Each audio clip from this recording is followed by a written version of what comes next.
قیامت کی نشانیاں۔ مشرق وسطیٰ کی موجودہ جنگ کیا اس دن کے قریب ہونے کا اشارہ ہے؟ بسم اللہ الرحمن الرحیم۔ میں ہوں جمیل احمد جامی۔ کیا آپ نے کبھی سوچا ہے کہ جب نبی کریم صلی اللہ علیہ وآلہ وسلم نے 1400 سال پہلے یہ فرمایا تھا کہ فرات نہر سے سونے کا ایک پہاڑ ظاہر ہوگا تو لوگ اس پر جان دینے کی حد تک لڑیں گے، تو اس زمانے کے عرب کے لیے یہ ایک ناقابل فہم اور عجیب و غریب پیش گوئی تھی، کیونکہ اس دور میں نہ کوئی صنعتی معیشت تھی، نہ عالمی تجارتی راستے، اور نہ ہی وہ جغرافیائی و اقتصادی نظام جو آج ہم دیکھتے ہیں۔ آج جب ہم خلیج فارس، آبنائے ہرمز، باب المندب اور یمن کی سرزمین پر تیل، ٹیکس، بحری راستوں اور عسکری اڈوں کی جنگ دیکھ رہے ہیں، جب ایک کے بعد ایک ملک اس تنازع میں کھنچتا چلا جا رہا ہے، اور جب جنگ بندیوں کے چند دن بعد ہی دوبارہ میزائل داغے جا رہے ہیں، تو ایک فطری سوال ذہن میں ابھرتا ہے کہ ہم واقعی اس دور میں داخل ہو چکے ہیں جس کا ذکر رسول خدا صلی اللہ علیہ وآلہ وسلم نے صدیوں پہلے فرما دیا تھا۔ یہ سوال محض ایک جذباتی نعرہ نہیں بلکہ ایک سنجیدہ علمی اور تحقیقی جستجو کا نقطۂ آغاز ہے، اور اسی جستجو کو ہم اس ویڈیو میں قرآن و حدیث کی روشنی میں نہایت احتیاط اور تحقیق کے ساتھ آگے بڑھائیں گے، تاکہ ہم نہ تو سنسنی خیزی کا شکار ہوں اور نہ ہی ان حقیقی نشانیوں سے غافل رہیں جن کی طرف ہمارے نبی صلی اللہ علیہ وآلہ وسلم نے ہماری رہنمائی فرمائی۔ اسلامی عقیدے میں قیامت کی نشانیوں کو علماء امت نے دو بڑی اقسام میں تقسیم کیا ہے: علامت صغریٰ یعنی چھوٹی نشانیاں، اور علامت کبریٰ یعنی بڑی اور غیر معمولی نشانیاں۔ چھوٹی نشانیاں وہ ہیں جو تدریجاً صدیوں کے دوران ایک کے بعد ایک ظاہر ہوتی رہتی ہیں، اور ان میں سے بہت سی تو نبی علیہ الصلوۃ والسلام کے دور یا اس کے قریب زمانے ہی میں ظاہر ہو چکی ہیں، جیسے آپ صلی اللہ علیہ وآلہ وسلم کی وفات، بیت المقدس کی فتح اور فارس و روم کی سلطنتوں کا زوال۔ کچھ چھوٹی نشانیاں ابھی تک جاری و ساری ہیں اور ہر دور میں کسی نہ کسی شکل میں دہرائی جاتی رہتی ہیں، جیسے علم کا اٹھ جانا اور جہالت کا پھیل جانا، زنا اور شراب کا عام ہو جانا، وقت کا تیزی سے گزرنا، امانت میں خیانت کا بڑھ جانا، اور دولت کی بہتات کے باوجود دلوں کی تنگی۔ بڑی نشانیاں وہ غیر معمولی اور کائناتی نوعیت کے واقعات ہیں جو ایک دوسرے کے قریب لگاتار ترتیب سے ظاہر ہوں گی اور قیامت کے قائم ہونے سے عین پہلے رونما ہوں گی، جیسے دجال کا خروج، حضرت عیسیٰ علیہ السلام کا آسمان سے نزول، یاجوج ماجوج کا ظہور، مشرق و مغرب اور جزیرۃ العرب میں زمین کا دھسنا، مغرب سے سورج کا طلوع ہونا، اور دخان یعنی ایک عالمگیر دھند کا پھیل جانا۔ اہم بات یہ ہے کہ علماء اسلام نے ہمیشہ اس پر زور دیا کہ نشانیوں کو موجودہ واقعات پر جبراً اور یقین کے ساتھ منطبق کرنا انتہائی احتیاط طلب کام ہے، کیونکہ خود نبی علیہ الصلوۃ والسلام نے فرمایا کہ قیامت کا صحیح علم صرف اللہ کے پاس ہے، اور کسی نبی نے بھی کبھی اس کا صحیح وقت نہیں بتایا۔ لہٰذا ہمارا مقصد کسی مخصوص تاریخ کا تعین کرنا ہرگز نہیں، بلکہ ان علامات کو سمجھنا ہے جو صحیح بخاری، صحیح مسلم، سنن ابی داؤد، جامع ترمذی اور سنن ابن ماجہ جیسی معتبر کتابوں میں محفوظ ہیں، اور ان کا موجودہ عالمی حالات کے ساتھ ایک متوازن اور محتاط تقابل کرنا ہے، تاکہ ہم عبرت بھی حاصل کریں اور اپنے ایمان کو بھی تازہ کریں۔ سب سے پہلے بات کرتے ہیں فتنوں اور خون ریزی میں اضافے کی، جسے علماء نے پہلی اور سب سے واضح نشانی کے طور پر بیان کیا ہے۔ صحیح بخاری کی معروف روایت میں نبی علیہ الصلوۃ والسلام نے فرمایا کہ قیامت کے قریب حرج یعنی قتل و غارت بہت زیادہ بڑھ جائے گی، اور جب صحابہ کرام نے استفسار کیا کہ حرج سے کیا مراد ہے، تو آپ علیہ الصلوۃ والسلام نے وضاحت فرمائی کہ اس سے مراد قتل ہے۔ ایک اور روایت میں یہ بھی بیان ہوا ہے کہ ایک وقت ایسا آئے گا جب قاتل کو یہ بھی معلوم نہیں ہوگا کہ اس کو کیوں قتل کیا، اور مقتول کو بھی یہ معلوم نہیں ہوگا کہ اسے کس جرم کی پاداش میں قتل کیا گیا۔ یعنی قتل و خون ریزی اتنی عام اور بے مقصد ہو جائے گی کہ اس کے پیچھے کوئی واضح منطق یا وجہ باقی نہیں رہے گی۔ آج جب ہم دیکھتے ہیں ایران، اسرائیل، امریکہ، یمن اور خلیجی ریاستوں کے درمیان ایک ساتھ کئی محاذ کھل چکے ہیں کہ فوجی اڈوں پر میزائل داغے جا رہے ہیں، کہ سویلین آبادیوں کو بھی نشانہ بنایا جا رہا ہے، اور جنگ بندیوں کے اعلانات کے باوجود چند ہی دن بعد دوبارہ تصادم شروع ہو جاتا ہے، تو یہ منظر اس کثرت حرج کی یاد دلاتا ہے جس کا ذکر احادیث میں بار بار ملتا ہے۔ تاہم علمی دیانتداری کا تقاضا یہی ہے کہ ہم یاد رکھیں کہ انسانی تاریخ کے ہر دور میں جنگیں، تصادم اور خون ریزی ہوتی رہی ہے، خواہ وہ صلیبی جنگیں ہوں، تاتاری حملے ہوں یا 20ویں صدی کی 2 عالمی جنگیں، اور محض جنگ کا وقوع پذیر ہونا کسی خاص نشانی کے مکمل ہونے کی حتمی دلیل نہیں بن سکتا۔ نشانی کی پہچان تب زیادہ واضح اور قابل اعتماد ہوتی ہے جب متعدد علامات ایک ساتھ ایک ہی خطے میں ایک ہی وقت کے دوران آپس میں مجتمع ہو جائیں، اور یہی وہ زاویہ ہے جس سے ہمیں مشرق وسطیٰ کی موجودہ صورتحال کو دیکھنا چاہیے، یعنی محض ایک واقعے کو تنہا دیکھنے کے بجائے پورے منظر نامے کو ایک وسیع تناظر میں پرکھنا چاہیے۔ اسی سلسلے میں یمن کی سرزمین کا ذکر بھی نہایت اہم ہے، کیونکہ احادیث نبوی میں یمن کو ایک خاص اور نمایاں حیثیت دی گئی ہے۔ صحیح بخاری کے ایک روایت میں نبی علیہ الصلوۃ والسلام نے یمن کی سمت اشارہ کرتے ہوئے فرمایا کہ ایمان یمن کی طرف سے ہے اور حکمت بھی یمانی ہے، جو ظاہر کرتا ہے کہ یمن کی سرزمین کو ابتدا ہی سے ایک روحانی اور علمی اہمیت حاصل رہی ہے۔ ایک اور مشہور اور اہم روایت میں یہ بیان ہوا ہے کہ آخری زمانے میں یمن کی سرزمین سے ایک آگ نکلے گی جو لوگوں کو حشر یعنی جمع ہونے کی جگہ کی طرف ہانکے گی، یعنی وہ لوگوں کو مجبور کر دے گی کہ وہ اپنی جگہوں کو چھوڑ کر نقل مکانی کریں۔ اس روایت کی تعبیر میں علماء کے مختلف نقطہ نظر پائے جاتے ہیں۔ کچھ اہل علم اسے حرفی اور لغوی معنوں میں لیتے ہیں، یعنی ایک حقیقی آتش فشانی یا زمینی آگ، جبکہ کچھ دیگر علماء اسے علامتی طور پر بڑے پیمانے کی بے گھری، جنگ اور معاشی و سیاسی بحران سے تعبیر کرتے ہیں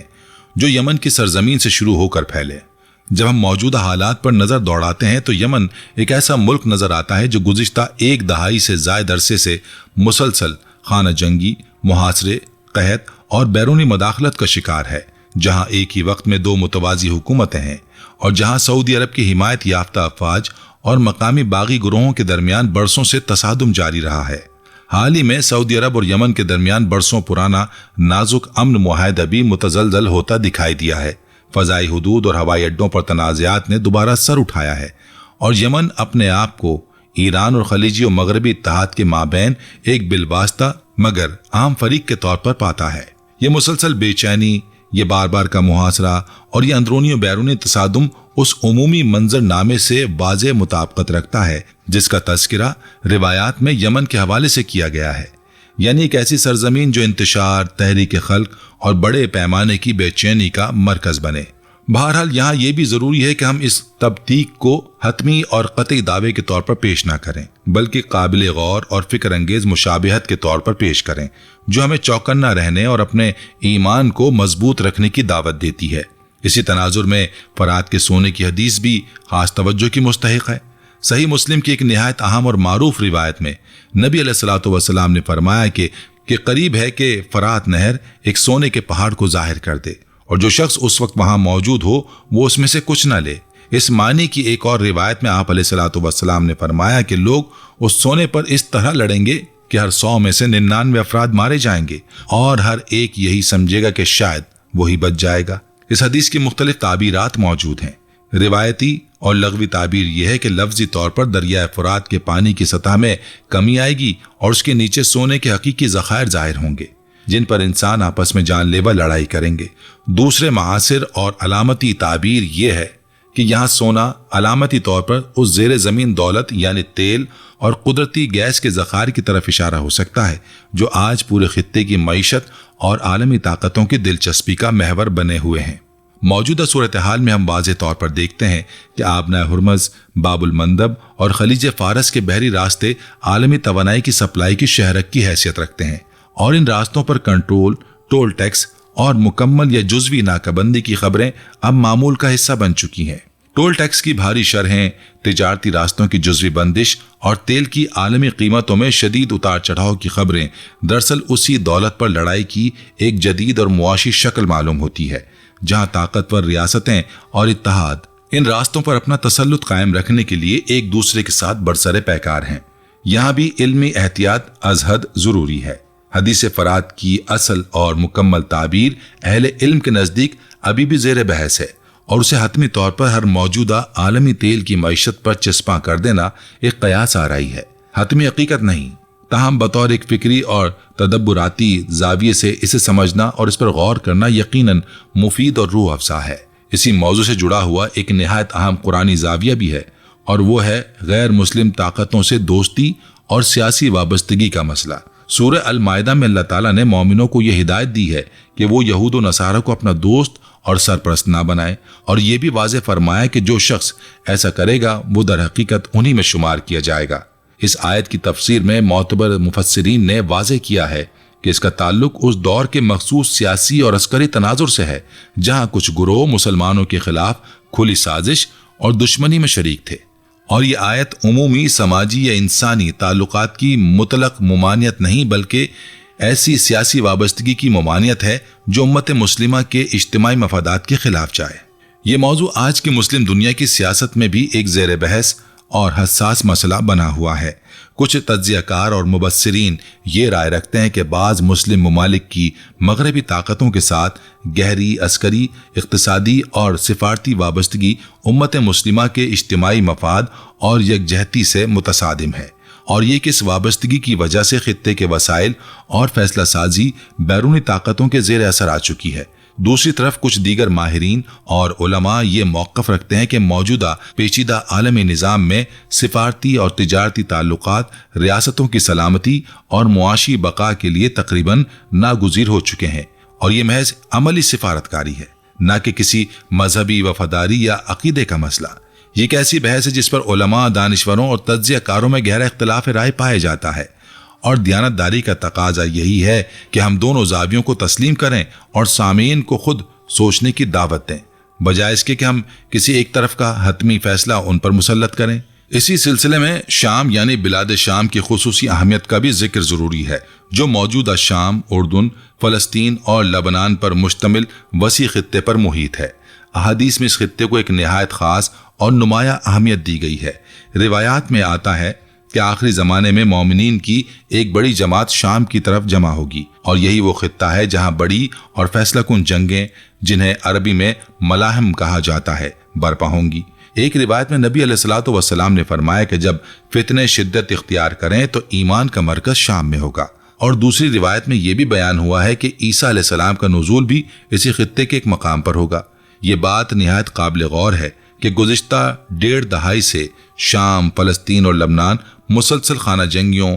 محاصروں، بمباریوں اور بین الاقوامی مداخلتوں کا مرکز رہے ہیں، اور اب ایران، اسرائیل اور امریکہ کے مابین کشیدگی نے اس پورے خطے کو مزید غیر مستحکم اور خطرناک بنا دیا ہے۔ کئی معاصر مبلغین اور مقررین اس بات کی طرف اشارہ کرتے ہیں کہ شام کا مسلسل مرکز نگاہ بنے رہنا، اس خطے میں مسلسل جنگیں اور تباہی، احادیث کی اس پیش گوئی سے ہم آہنگ دکھائی دیتا ہے جس میں اسے آخری دور کی بڑی جنگوں کا میدان قرار دیا گیا ہے۔ لیکن یہاں یہ بھی یاد رہے کہ شام تاریخی طور پر ہمیشہ ہی ایک تصویراتی، مذہبی اور سیاسی طور پر متنازع خطہ رہا ہے، جس پر رومی، صلیبی، عثمانی اور جدید نو آبادیاتی طاقتیں صدیوں سے قابض رہی ہیں۔ اس لیے موجودہ کشیدگی کو یکسر نئی اور حتمی نشانی قرار دینے کے بجائے اسے ایک طویل تاریخی تسلسل کے آخری حصے کے طور پر دیکھنا زیادہ متوازن اور علمی رویہ ہے۔ اسی طرح دجالی فتنے کا تناظر بھی اس بحث میں نظر انداز نہیں کیا جا سکتا۔ سنن ابن ماجہ اور دیگر معتبر کتب میں ایک دلچسپ روایت مذکور ہے جس میں بیان ہوا ہے کہ آخری زمانے میں تجارت اتنی زیادہ بڑھ جائے گی کہ عورت بھی تجارت میں اپنے شوہر کی مدد کرنے پر مجبور ہو جائے گی، اور مال کی محبت لوگوں کے دلوں میں اس قدر بڑھ جائے گی کہ وہ سود، دھوکہ دہی اور ناجائز طریقوں سے مال کمانے سے دریغ نہیں کریں گے۔ اسی طرح دجال کے فتنے کے بارے میں روایت میں یہ بھی بیان ہوا ہے کہ وہ لوگوں کو معاشی لالچ، جھوٹے وعدوں اور مصنوعی خوشحالی کے ذریعے گمراہ کرے گا۔ اس کے پاس ظاہری طور پر جنت و جہنم دکھانے کی حیرت انگیز طاقت ہوگی، حالانکہ حقیقت میں یہ معاملہ اس کے بالکل برعکس ہوگا، یعنی جسے وہ جنت کہہ کر دکھائے گا وہ در حقیقت جہنم ہوگی، اور جسے وہ جہنم کہہ کر ڈرائے گا وہ در حقیقت راحت اور ٹھنڈک ہوگی۔ اگرچہ موجودہ عالمی معاشی نظام جہاں توانائی، ٹیکس اور مالیاتی کنٹرول کے ذریعے کمزور اقوام کو دباؤ میں لایا جاتا ہے، اور جہاں چند طاقتور مراکز پورے خطے کی معیشت اور فیصلہ سازی پر اثر انداز ہو سکتے ہیں، اسے دجالی فتنے کی راست اور حتمی علامت قرار نہیں دیا جا سکتا۔ تاہم بہت سے علماء اور محققین یہ نشاندہی کرتے ہیں کہ عالمی معیشت کا اس طرح چند مخصوص مراکز کے ہاتھ میں ہو جانا اور اقوام کا مالی جبر، ٹول ٹیکس اور پابندیوں کے ذریعے کنٹرول کیا جانا اس ماحول سے ایک واضح مشابہت رکھتا ہے جو دجالی فتنے کے ظہور کے لیے سازگار بتایا گیا ہے۔ یہ بہرحال ایک تعبیری اور فکری نکتہ ہے، حتمی اور قطعی فیصلہ نہیں۔ اور اسے اسی نہج پر سمجھنا زیادہ مناسب ہے۔ اس تحقیقی جائزے کا ایک نہایت اہم اور لازمی حصہ یہ اعتراف بھی ہے کہ انسانی تاریخ میں متعدد بار ایسا ہو چکا ہے کہ لوگوں نے اپنے اپنے دور کے بڑے اور ہولناک واقعات کو قیامت کی حتمی نشانی قرار دے دیا، خواہ وہ صلیبی جنگیں ہوں، منگول اور تاتاری حملے ہوں، پہلی اور دوسری جنگ عظیم ہو یا حالیہ دہائیوں کی خلیجی اور عراقی جنگیں۔ ہر بار ایک عمومی تاثر یہی ملا کہ شاید یہی وہ آخری اور فیصلہ کن دور ہے، لیکن وقت نے ثابت کیا کہ تاریخ کا سفر جاری ہے، نسلیں بدلتی رہیں اور دنیا آگے بڑھتی رہی۔ یہ بات نبی علیہ الصلوۃ والسلام کی اس تعلیم سے بھی مکمل طور پر ہم آہنگ ہے کہ قیامت کا حتمی علم اللہ کے سوا کسی کو نہیں،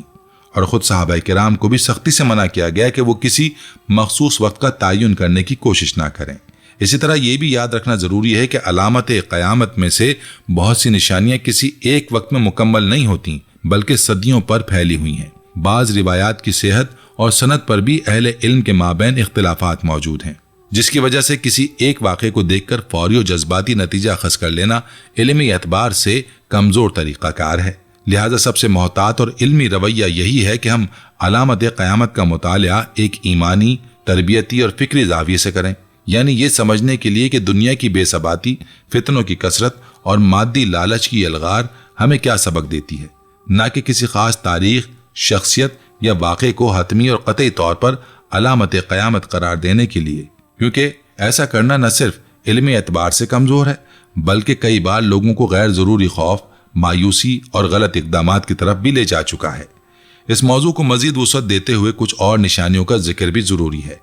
جو اگرچہ براہ راست جنگ سے متعلق نہیں مگر اسی وسیع تر تصویر کا حصہ ہیں جسے ہم آج کی دنیا میں دیکھ رہے ہیں۔ نبی علیہ الصلوۃ والسلام نے فرمایا کہ قیامت کے قریب زلزلے بکثرت ہوں گے،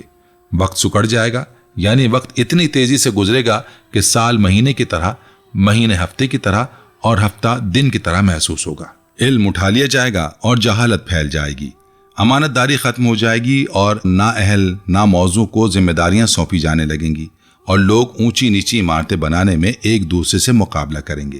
یہ تمام نشانیاں اگرچہ عمومی نوعیت کی ہیں اور پوری دنیا پر محیط ہیں، مگر جب ہم انہیں مشرق وسطیٰ کی موجودہ صورتحال کے ساتھ ملا کر دیکھتے ہیں تو ایک وسیع تر منظر نامہ ابھرتا ہے۔ ایک طرف خلیجی ریاستیں دنیا کی بلند ترین عمارتیں تعمیر کرنے کی دوڑ میں مصروف ہیں، تیل کی دولت سے شاہانہ طرز زندگی اپنایا جا رہا ہے، اور دوسری طرف اسی خطے کے دوسرے حصے جیسے یمن، شام اور غزہ میں بھوک، محاصرہ اور تباہی کا راج ہے۔ یہ تضاد، یہ عدم مساوات اور یہ مادی دوڑ خود اس دنیاوی فتنے کی ایک جھلک ہے جس سے نبی علیہ الصلوۃ والسلام نے ہمیں بار بار خبردار فرمایا۔ اسی طرح روایت میں یہ بھی بیان ہوا ہے کہ آخری زمانے میں خبریں اور واقعات اتنی تیزی سے پھیلیں گے کہ لوگ ان پر غور کیے بغیر ہی رائے قائم کر لیا کریں گے، اور جھوٹ اتنا عام ہو جائے گا کہ سچ اور جھوٹ میں تمیز کرنا مشکل ہو جائے گا۔ جدید ذرائع ابلاغ اور سوشل میڈیا کے اس دور میں جہاں ایک ہی واقعے کے بارے میں درجنوں متضاد بیانیے چند گھنٹوں میں گردش کرنے لگ جاتے ہیں، یہ نشانی بھی خاصی قابل غور معلوم ہوتی ہے، اور یہی وجہ ہے کہ ہم نے اس ویڈیو میں بھی ہر دعوے کو حتمی سچائی کے طور پر پیش کرنے کے بجائے اسے تحقیق اور احتیاط کے ساتھ پیش کرنے کی کوشش کی ہے۔ اسی تناظر میں یہ سمجھنا بھی ضروری ہے کہ علامت قیامت کا علم دراصل مسلمانوں کے خاص نفسیاتی اور روحانی تیاری کے لیے دیا گیا ہے، نہ کہ محض معلومات کے شوق کی تسکین کے لیے۔ قرآن مجید میں اللہ تعالیٰ نے متعدد مقامات پر اہل ایمان کو یہ تلقین فرمائی ہے کہ وہ دنیا کی رنگینیوں اور فتنوں سے دھوکہ نہ کھائیں، اور یہ کہ اصل کامیابی آخرت کی کامیابی ہے۔ جب ہم موجودہ جنگوں، معاشی بحرانوں اور سیاسی سازشوں کو اسی زاویے سے دیکھتے ہیں تو یہ سمجھ آتا ہے کہ اصل مقصد یہ نہیں کہ ہم ہر خبر کو دیکھ کر خوفزدہ ہو جائیں یا مایوسی کا شکار ہو جائیں، بلکہ یہ ہے کہ ہم اپنے ایمان، اپنے اعمال اور اپنے اللہ کے ساتھ تعلق کو مضبوط کریں، تاکہ جس دن بھی ہماری اپنی زندگی کا خاتمہ ہو ہم اپنے رب کے سامنے سرخرو ہو کر پیش ہو سکیں۔ یہی وہ اصل سبق ہے جو علامت قیامت کے مطالعے سے حاصل ہونا چاہیے، اور یہی وہ نقطہ ہے جو ہمیں اس پوری بحث کے اختتام کی طرف لے جاتا ہے۔ تو ہم نے اس تفصیلی جائزے میں دیکھا کہ مشرق وسطیٰ کی موجودہ کشیدگی، خواہ وہ ایران، اسرائیل، امریکہ، یمن کے مابین ہو یا خلیجی ریاستوں کے آپس کے تنازعات ہوں، بہت سی احادیث میں بیان کردہ عمومی نشانیوں سے ایک قابل غور اور فکر انگیز مشابہت رکھتی ہیں، جیسے فتنوں اور خون ریزی کا پھیلاؤ، یمن کی مسلسل بے چینی اور انتشار، فرات کے سونے کی طرح دولت اور تیل پر لڑائی، غیر مسلم طاقتوں سے سیاسی وابستگی کا حساس سوال، شام کی خصوصی اہمیت اور وہاں مسلسل جنگیں اور مادی لالچ پر مبنی ایک عالمی معاشی نظام جو دجالی فتنے کے ماحول سے مشابہت رکھتا ہے،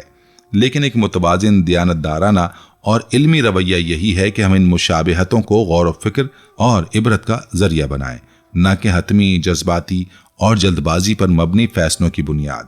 قرآن و حدیث ہمیں یہ ہرگز نہیں سکھاتے کہ ہم خوف، بے یقینی اور مایوسی میں مبتلا ہو جائیں، بلکہ یہ سکھاتے ہیں کہ فتنوں کے پرآشوب دور میں ایمان، صبر اور اپنے اعمال کی اصلاح پر خصوصی توجہ دیں۔ نبی علیہ الصلوۃ والسلام کا فرمان ہے کہ فتنوں کے دور میں عبادت کرنے والا شخص اس شخص کی مانند ہے جو میری طرف ہجرت کرے، یعنی جس طرح ہجرت کرنے والے کو خاص اجر ملتا ہے، اسی طرح فتنوں کے دور میں اپنے دین پر ثابت قدم رہنے والے اور عبادت میں مشغول رہنے والے کو بھی خاص اجر عطا کیا جائے گا۔ لہٰذا اصل اور بنیادی سوال یہ نہیں کہ قیامت کب آئے گی یا موجودہ جنگ اس کی حتمی نشانی ہے یا نہیں، بلکہ اصل سوال یہ ہے کہ ہم اس دن کے لیے، اپنی موت کے لیے اور اپنے رب کے سامنے پیشی کے لیے کیا تیاری کر رہے ہیں، کیونکہ چاہے قیامت کی بڑی نشانیاں کل ظاہر ہوں یا صدیوں بعد، ہر انسان کی اپنی ذاتی قیامت یعنی اس کی موت کسی بھی لمحے برپا ہو سکتی ہے۔ اگر یہ ویڈیو آپ کو تحقیقی، متوازن اور فکر انگیز لگی ہو تو اپنی رائے کمنٹ سیکشن میں ضرور بتائیں، کیونکہ آپ کی رائے ہمارے لیے نہایت اہم ہے۔ کیا آپ سمجھتے ہیں کہ ہم واقعی اس دور کے قریب تر ہو رہے ہیں یا یہ محض تاریخ کا ایک پرآشوب اور مشکل مرحلہ ہے؟ ویڈیو کو لائک کریں، چینل کو سبسکرائب کریں اور نوٹیفیکیشن بیل دبانا ہرگز نہ بھولیں، کیونکہ اگلی ویڈیو میں ہم تفصیل سے بات کریں گے دجال کے فتنے، اس کی نشانیوں، اس سے بچاؤ کے ان طریقوں پر جو خود نبی علیہ الصلوۃ والسلام نے اپنی زبان مبارک سے ہمیں سکھائے۔ اللہ حافظ۔